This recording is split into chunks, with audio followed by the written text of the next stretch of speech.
चलिए, आपका point of view आ गया। मैं ज़रा अज़र सिद्दीक साहब की तरफ चलती हूँ। अज़र सिद्दीक साहब, being a lawyer yourself end of course आपका पीटीआई से भी ताल्लुक़ है, जो सिद्दीकी साहब भी बात कर रहे हैं इस पे इसी तरह जो है वो जो हुक्मरान इत्तेहाद है उनकी तरफ से भी इसी तरह की जो है वो चीज़ें सामने आ रही हैं। वो कह रहे हैं जैसे दिस इज़ री राइटिंग ऑफ कॉन्स्टिट्यूशन लग रहा है।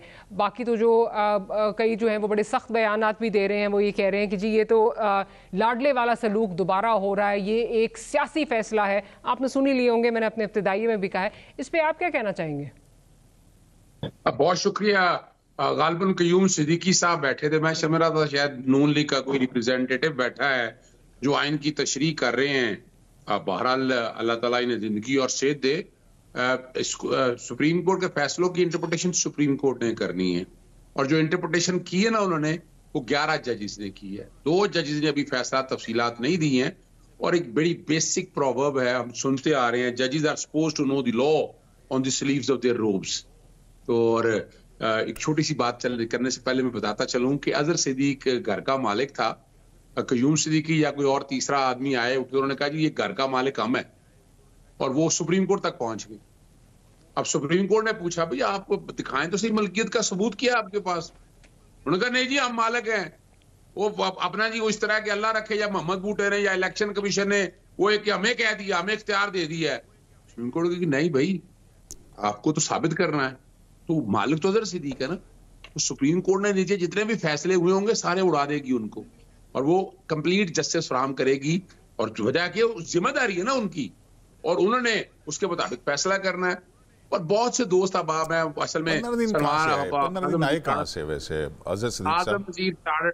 आजम नजीर तारड़ साहब हमारे दोस्त हैं, उन्होंने भी फैसला पढ़ा नहीं, प्रेस कॉन्फ्रेंस करने आ गए। 15 दिन कहां से आए? 15 दिन कैसे आए? मैं जवाब देता हूं ना, ये उसी तरह से आए हैं, उसी तरह से आए हैं जो 90 दिन में लिखा ना, 90 दिन में इलेक्शन होने थे, करा लिया 90 दिन इलेक्शन। आप तो बोल नहीं सके थे उस वक्त 90 दिन के अंदर। हम उस वक्त भी बोल रहे थे अजहर सिद्दीक साहब, और हम कह रहे थे, और उसमें जो है उसमें ये कंप्लीट जस्टिस कर देते। मैं तो इसमें देखें एक और बात भी है, और वो ये है कि ये बात भी समझ नहीं आई है इस फैसले के अंदर के वो अरकान जो हैं वो 6 मई तक कौमी असम्बली के अरकान थे, और अब वो 6 मई के बाद अरकान नहीं होंगे। सिद्दीक साहब को बात करने दें, फिर आपका पॉइंट ऑफ व्यू ले लेते हैं। आपका पॉइंट ऑफ व्यू लेते हैं, लेट हिम कंप्लीट, इससे ना किसी को समझ नहीं आएगी। जी जी। अच्छा, वो सफाई निस्फ इकबाल है जो मैंने सफाइयां देते फिर रहे हैं। मैं कब कह रहा हूं उनसे सफाई देने के लिए? पॉइंट ऑफ व्यू दे दूं, उसके बाद जवाब दे दीजिएगा। अब आ जाए, बड़ी सीरियस सी बात है।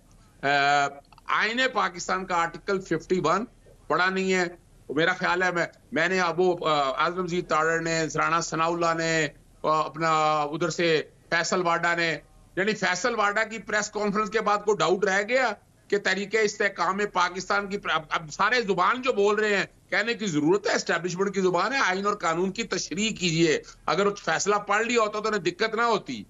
8 जजों ने, 2 जजों ने, और मैं जनाब महबूब चीफ जस्टिस काजी फायज ईसा साहब ने जो बात कही है ना, जो सिंबल लेने वाली, जरा वो लफ्ज आप पढ़ के देख लीजिएगा। 5वें पैरे में लिखा है, उन्होंने कहा है कि ये सीटें पीटीआई की हैं। Election Commission should recalculate and reallocate the reserve seat amongst the political party, including the PTI, as provided under Article 51(6)D and E of the Constitution. अब इससे आगे चलते हैं। हुआ क्या था भाई? पाकिस्तान कह रहे हैं पाकिस्तान तहरीक इंसाफ ने चैलेंज नहीं किया। भाई कैसे चैलेंज करती?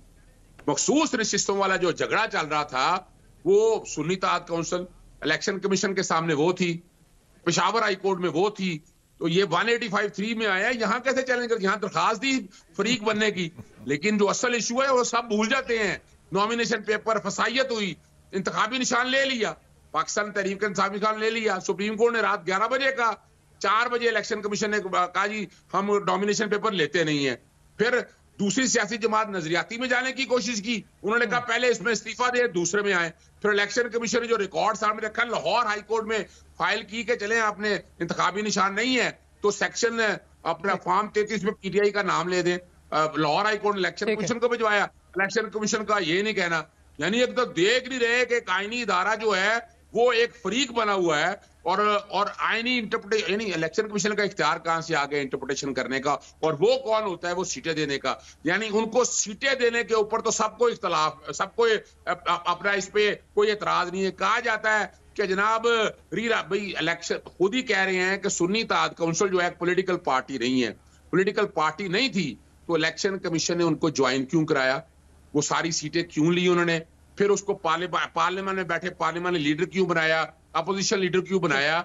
सवाल बड़ा वाज़ेह सिंपल सा है कि इलेक्शन कमीशन के जो काम किए थे वो इस फैसले के बाद सिंबल, मैं तो पहले दिन से कह रहा हूं taking away a symbol is not is banning a party, तो आज क्लियर कर दिया है। 11 मेंबर जस्टिस याया अफरीदी ने भी यही कहा है, उन्होंने सिर्फ इतना कहा कि पाकिस्तान तहरीक इंसाफ पार्टी नहीं थी, पार्टी का इश्यू है नहीं। आंखें सुप्रीम कोर्ट बंद नहीं कर सकती, आर्टिकल 187 है, आपने मुकम्मल इंसाफ फराहम करना है। मुकम्मल इंसाफ क्या है, आर्टिकल 51 और 106 की इंटरप्रिटेशन, और वो मेरा इख्तियार नहीं है। एज सदीक वकील होने के नाते केस पेश कर सकता है, फैसला जो देना है वो सुप्रीम कोर्ट ने देना है, सुप्रीम कोर्ट ने वो फैसला दे दिया। और आपका पॉइंट आ गया, खत्म कर रहा हूँ। सुप्रीम कोर्ट ने क्या 39 लोगों की लिस्ट आ गई पीटीआई की, जो नॉमिनेशन पेपर दाखिल किया, उन्होंने कहा कि 39 के 39 जो लोग हैं वो पीटीआई के हैं, बाकी 41 के करीब जो कि इंडिपेंडेंट थे, वो इंडिपेंडेंट अगर ज्वाइन करना चाहती है तो किसने कहा सेक्शन आर्टिकल 256 पढ़ ले, आइन में लिखा हुआ है। 90 दिन में इलेक्शन नहीं हुए तो डेट आगे सुप्रीम कोर्ट करती रहती है। सेक्शन 148 पढ़ लें आप, कि जिसमें इख्तियार है अदालतों के पास टाइम बढ़ाने का, वो कोई नहीं रोक सकता। आपने 90 दिन में इलेक्शन नहीं कराए, उसमें आपको एतराज नहीं है, इसमें आपको एतराज आ गया। इलेक्शन से पहले है ना, इलेक्शन हो जाने के बाद कागजात नामजदगी दुरुस्त कराने का ठेका, ये कौन सा जस्टिफिकेशन है? वैसे क्या मैं आपकी इंटरप्रिटेशन से जो है इत्तेफाक करते हुए कहता हूँ, कंप्लीट जस्टिस के ऊपर करते तो 8 फरवरी के इंतखाबात कलअदम भी करार दे देते, तो ये भी सुप्रीम कोर्ट का फैसला था, वो कर देते ताकि। लेकिन ये भी अजीब बात है ना, असेंबली है और 6 मई के बाद अरकान कौमी असेंबली नहीं है।